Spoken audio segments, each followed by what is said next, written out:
Michigan made it 4 straight on Saturday in the Horseshoe, 2 straight here in the Horseshoe. That's Tim May, the 41-year vet. This is Spencer Holbrook. We are at a loss for words. We're going to try to put it into words and contextualize.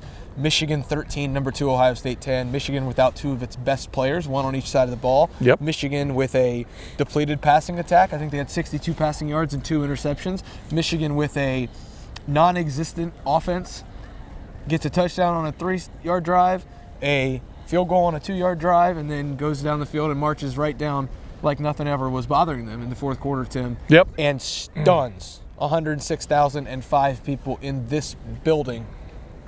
I don't know what to say, Tim, because this is, by the spread, by the folks in the desert, Yep. the biggest upset in the history of this rivalry. And Yep. I think I would agree with that. I would agree with it. I'm speechless, so let's try to talk Well, about here's the it. thing. What happened in a nutshell was this game funneled right down to exactly the way it had to go for Michigan to win this game. Correct. And that includes 2 missed field goals by Ohio State. Meanwhile, their ace kicker kicks a 50-something yarder. 54-yarder with the No, win. he just made the 54-yarder, and then at the end hits the game winner. Mm-hmm. Bingo, 13 points. By the way, which is the amount that I picked Michigan to score in this game was 13. Yeah. Who never would have thought 13 would win this game, but I picked 29-13, and it was 13-10. Ohio State, like I said, missed 2 field goals, squandered other opportunities down on the Michigan end of the field, including, there were turnovers by Ohio State. There were some other mistakes made. Bottom line is you can't do that in the rivalry game, no matter how good or bad the rival is. We've seen a little bit of this before, like when Ohio State went up to Michigan in 1987 and won that game and upset Michigan.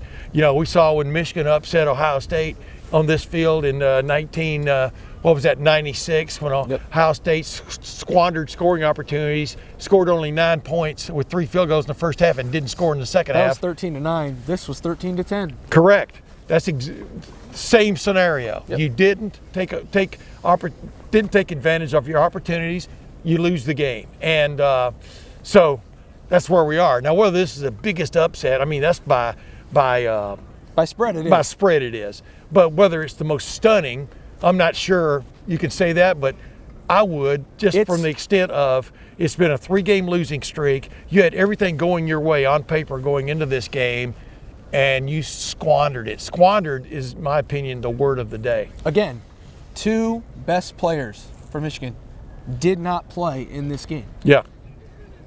That advantage Ohio State. You're at home. Advantage Ohio State. You're playing well. Advantage Ohio State. You have a lot to play for trying to get to the Big Ten championship game. Michigan just got the bowl eligibility, and the 7th win doesn't matter. Advantage Ohio State. Right. And none of that mattered. Yeah, Will Howard was. Yeah, the thought that Michigan would come here and just throw caution to the wind, they did not. Yeah. They just played their game. Yeah. And they didn't have to run trick plays. They didn't have to do anything spectacular. They just waited on Ohio State to not do anything. And the Buckeyes, quite frankly, obliged. Yeah. And if I look angry, I'm more just like. Well, you shouldn't be angry. I'm not, but it's so crazy to me that this has actually happened to this team. Yeah, it is crazy. I never had a sense that this could happen. You think through scenarios, and if Ohio State does shoot itself in the foot a few times, it can happen. Yeah. But this has been a team that's been pretty good about not shooting itself in the foot of late. It's been a team that its quarterback rebounds pretty well when he makes a mistake, and today he did not. It's been a team that chips away at the run game and finds a way, and today it was the most stubborn rushing attack in the country. Ryan Day said, we can't just abandon the run. Yes, you can. Yeah, you can. You can. You can abandon the run. If it's not working. NFL abandons it all the time. If it's not working, well, you have to win the rushing battle to win this game. You didn't have to win the rushing battle. You lost it by 100 yards. No points for that. I don't understand it. Chip Kelly, the offensive coordinator, has done a great job all year. Yep. I'll be honest, it was bad today. It just was bad. The game plan, I don't know what he saw on film. It was not good. I know people feel the same way. They're going to throw that in the comments, and that's fine. Chip Kelly was bad today. Jim Knowles, I thought, called a really good game.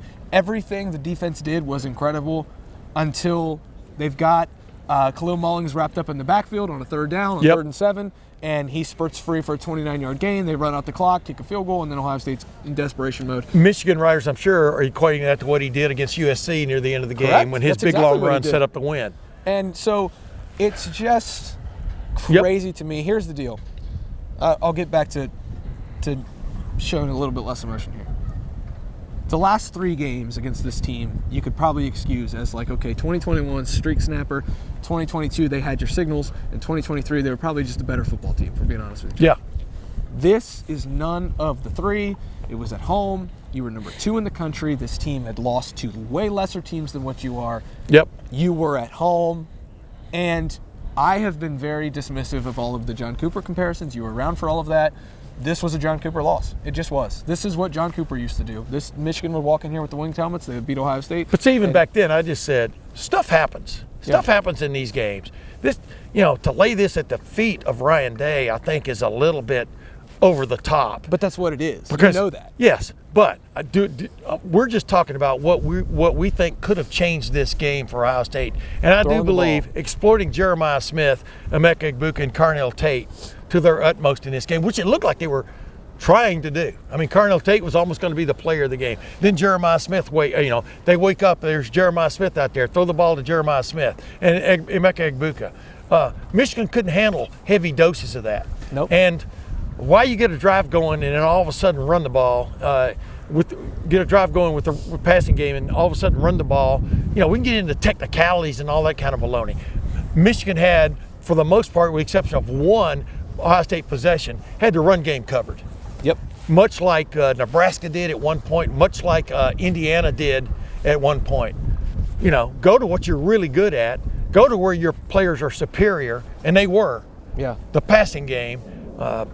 And then, I don't know. I mean, you could go on and on about even some of the pass plays, etc. Obviously, the pass protection broke down at times. I thought Will Howard played his rear end off. He did not have a great game. Just didn't play well. He got his helmet taken away from him after getting knocked down right over here. Yeah. After a run, kind of a heroic run. He got stopped 1 yard short. But the bottom line is he was in the tent over there when getting examined when Quinshon Judkins got the first down here. And then the next thing you know, he's back in the game. Yeah. And he didn't want to talk about his head bump, but he clearly admitted it was a head bump. But the bottom line is, as I asked him, what drives a man to go back into a game like this? We all know what drives you. Yeah. But I wanted him to express it in his words. I think he did an eloquent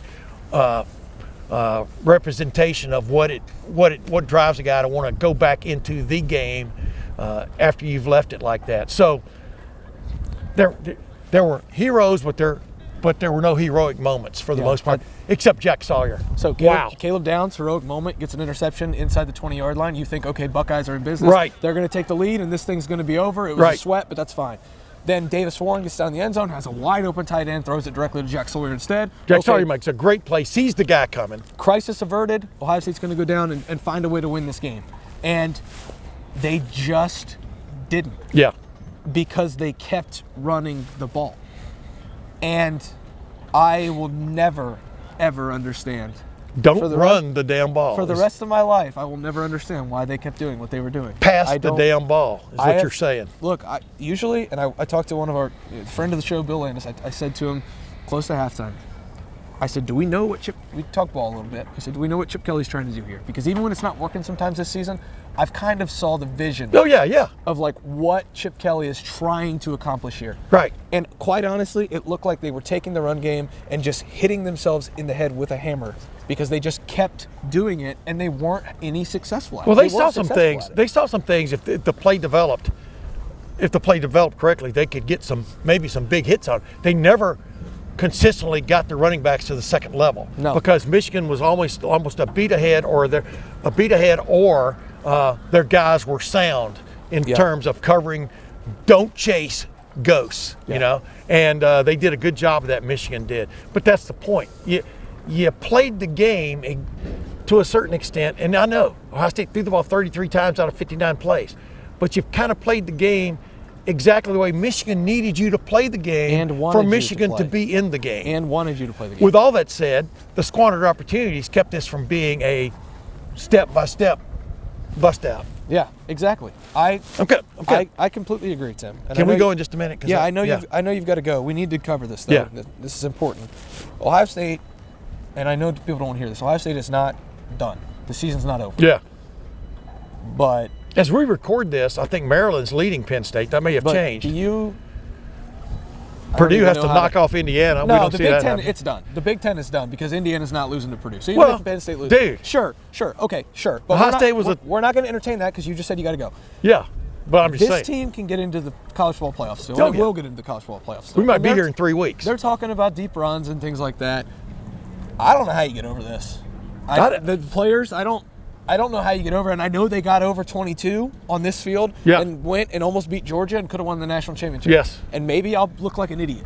Alabama was a wild card and didn't even play in a SEC championship game at one point and won a national championship. That was a Michigan team that was the number 2 overall seed and was really good. This was a bad Michigan team, and I'm willing to say that. I don't care. This is a bad Michigan team that just beat you on your home field. Yeah. How do you get over that? I have no idea. And it's now on the leaders and the seniors who decided to brawl with Michigan out here after the game, and that led to pepper spray into the eyes of staff members and players and media members. They showed more fight in that, and I don't think they didn't show fight in this game. No. But a lot of fight out there in a literal fight. Yeah. And now they've got to pick up every single piece off of this field where they just lost and go try to win the college football playoff. Because, quite frankly, I think there are more people than not now coaching December and potentially January for their jobs. And that starts at that starts pretty high places. Yeah, of course. I think we all know that. Number one. Number two, I keep reminding people, John Cooper went 2-10-1. He didn't get beat because of his record against. He didn't get fired because of his record against Michigan. They lost 4 in a row from 88 through 91. Yeah. They came back finally tied. This tie's one of our greatest wins ever, one of the great quotes ever from Gordon Gee. Bottom line is he didn't get fired because of that. This team is routinely fighting to be one of the elite in the country. There's no doubt about that. The talent on hand is obvious. Signing day is this Wednesday. They're going to sign a hell of a class, including a big-time quarterback, Tavian St. Clair, right on down the line. There are all kinds of things about this program, with the exception of the game, that are going gangbusters. So, that would take I'm not in that camp, number one. And number two, if you make the playoffs, you've had a pretty good year, no matter how 2 games went. And that would be kowtowing to a certain extent. Yeah, they need to beat Michigan. But they didn't again. Nothing anyone can do about it now. I agree. So here's the deal. Very, very likely no Big Ten title. If you need to go, I'll close this out. Yeah. No, very, very likely no Big Ten championship. Very, very, very likely. Yeah, as we speak, yeah. Probably a home game in the college football playoff. Yeah. But maybe a road game in the college football playoff. Yeah, probably a home game. And we'll see what happens. What happened today is one of the most stunning things. Again, Tim, I've only done it since 2019. My frame of reference is not quite yours. This is the most stunning thing I've ever seen an Ohio State team do. I cannot believe they lost this game. The Michigan writers I talked to from our On 3 site, they do a great job. Yeah. Did not believe in Michigan to win this game. No, of course not. And they believe a lot about Michigan. They didn't think Michigan was going to win this game either. Okay. I am absolutely stunned.